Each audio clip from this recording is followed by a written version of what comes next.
apakah investasi itu perlu? Jawabannya, enggak.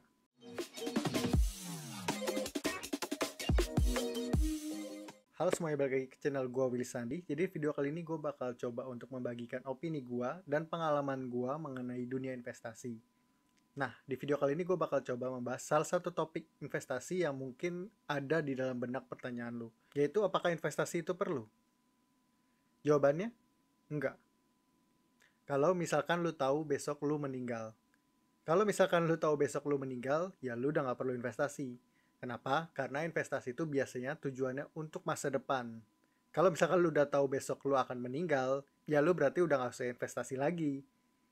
Lalu untuk yang kedua, lu nggak perlu investasi kalau misalkan pendapatan lu itu belum mencukupi untuk kebutuhan sehari-hari. Kenapa? Karena biasanya investasi itu digunakan dari uang dingin kalian. Apa itu uang dingin? Jadi uang yang biasanya tidak digunakan untuk kebutuhan sehari-hari dan biasanya disimpan di bank ataupun disimpan di instrumen-instrumen investasi lainnya. Nah, jadi ketika kalian misalkan sudah mendapatkan dana lebih atau dana yang bisa ditabung itu, barulah kalian mulai belajar investasi. Sebenarnya sih nggak masalah ya kalian mulai belajar berinvestasi ketika kalian belum mempunyai uang dingin tersebut.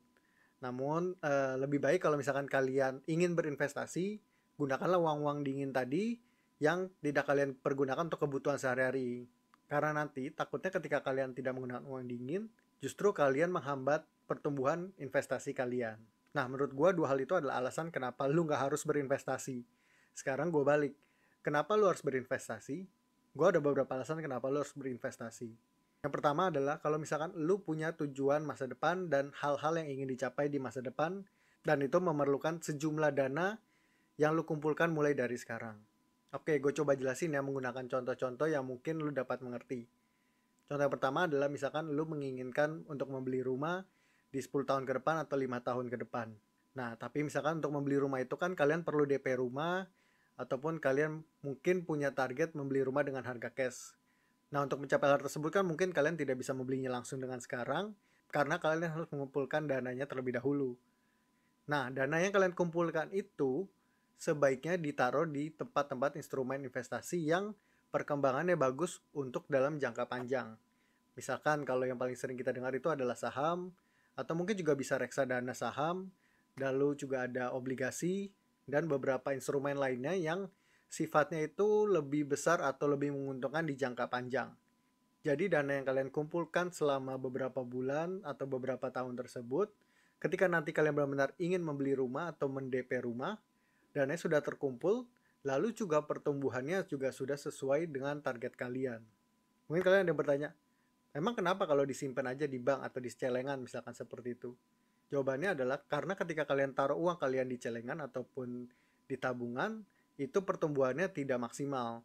Sehingga nanti ketika kalian ingin pergunakan uang kalian yang sudah ditabung beberapa tahun tersebut, justru tidak mencukupi pertumbuhan. Oke, gue coba kasih contoh kenapa uang kalian yang ditaruh di celengan ataupun di tabungan tersebut bisa jadi tidak mencukupi atau tidak mencapai pertumbuhan harga rumah yang harusnya kalian bisa capai selama beberapa tahun belakang. Kalian pernah bayangin nggak harga gorengan itu dulu 500 perak untuk mendapatkan 3 buah gorengan? Nah, kalau di zaman sekarang mungkin sekitar 10 tahun setelahnya kalian bisa mendapatkan harga gorengan itu sekitar 2000 dapatnya 3. Atau kita anggaplah harganya 1000 sekarang. Nah, kalau tadi misalkan gorengan harganya 500 mendapatkan 3, kita anggaplah harga gorengan dulu itu 200 rupiah. Lalu di zaman sekarang 10 tahun setelahnya kalian membeli dengan gorengan yang sama, satu buah gorengan itu harganya 1000 rupiah. Jadi dari harga 200 ke harga 1000 ada peningkatan 5 kali lipat untuk harga sebuah gorengan. Nah, itulah yang disebut dengan inflasi. Jadi nilai 200 perak kalian di zaman dulu ketika di bawah 200 perak di zaman sekarang tidak akan mencukupi nilainya ketika pada saat zaman dulu. Jadi misalkan kalian bawa 200 perak kalian di zaman dulu ke zaman sekarang, maka kalian nggak akan mendapatkan lagi tuh satu buah gorengan. Bahkan setengah gorengan pun enggak. Karena harga gorengan sekarang sudah mencapai 1000 rupiah. Nah, hal-hal seperti inilah yang kita ingin hindari dan kita ingin atasi dengan cara berinvestasi.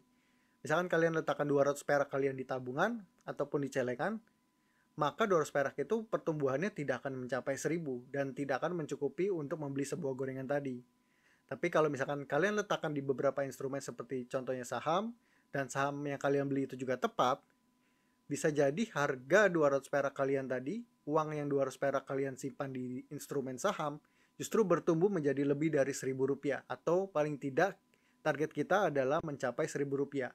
Sehingga nilai 200 perak di zaman dulu, ketika kalian bawa ke zaman sekarang, paling tidak bisa mendapatkan barang yang sama ketika kalian beli dulu.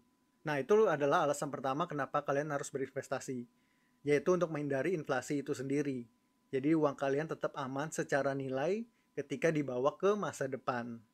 Lalu hal yang kedua, biasanya orang berinvestasi untuk apa? Adalah untuk supaya mendapatkan waktu di masa depan. Hah? Maksudnya apa tuh mendapatkan waktu di masa depan? Nah, maksudnya adalah ketika orang berinvestasi di zaman sekarang, mengumpulkan uangnya, lalu diletakkan di berbagai instrumen investasi, tujuannya dan harapannya adalah di beberapa tahun ke depan, uang tersebut bisa mencukupi kebutuhan sehari-hari mereka. Sehingga beberapa tahun ke depan ketika mereka masih usia pensiun ataupun mereka sudah ingin pensiun dari pekerjaannya, mereka bisa keluar dari pekerjaannya maupun bisnisnya dengan leluasa, tanpa harus memikirkan mereka tidak dapat uang bulanan lagi dari hasil pekerjaan mereka. Jadi mereka tidak perlu bekerja lagi, tapi sudah bisa tercukupi kebutuhannya dari investasi mereka sendiri. Sehingga mereka punya lebih banyak waktu untuk traveling, lalu untuk juga keluarga, lalu hal-hal lainnya yang mungkin ingin mereka lakukan ketika masa muda tapi belum tercapai, dan mereka dapat lakukan di masa tuanya mereka. Nah, itu juga adalah salah satu tujuan investasi. Mereka ingin mendapatkan keleluasaan finansial, atau orang sebutnya sekarang adalah financial freedom, sehingga mereka tidak perlu memikirkan penghasilan lagi untuk menutupi kebutuhan sehari-hari mereka. Jadi itu dia 2 alasan kenapa lu harus berinvestasi, atau paling nggak belajar investasi. Nah, segitu aja dulu video dari gua. Semoga video ini bermanfaat buat lu dan memberikan gambaran sedikit mengenai dunia investasi. Kedepannya gue juga akan coba upload beberapa video yang akan ngebahas tentang dunia investasi. Jadi buat lo yang suka dengan video ini, bisa subscribe ke channel gue Willy Sandi untuk ngedapetin video-video menarik lainnya. Sampai jumpa di video-video selanjutnya. Bye-bye. Salam cuan.